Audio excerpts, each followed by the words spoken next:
Hey everyone, in this tutorial, I'll show you how to add an end screen in YouTube Studio in 2026. So if you want more views, subscribers, and better audience retention on your videos, this beginner guide will help you step by step. First, open YouTube Studio and log into your channel. So this is where you manage videos, analytics, and customization. Next, go to the Content tab and choose the video where you want to add the end screen. You can edit both old and new uploads. So click on the video details page and open the editor section. This is where you can add cards, music, and end screens. Now click add end screen.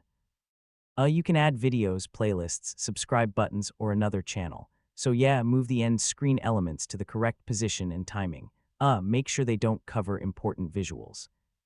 Next, promote related videos and playlists.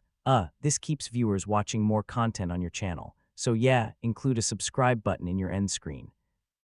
This can help increase subscribers directly from your videos. Now preview the full video to check how the end screen looks. So once everything looks good, click Save.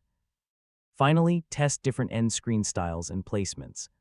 Better placement can improve clicks and watch time. And that's how to add an end screen in YouTube Studio in 2026.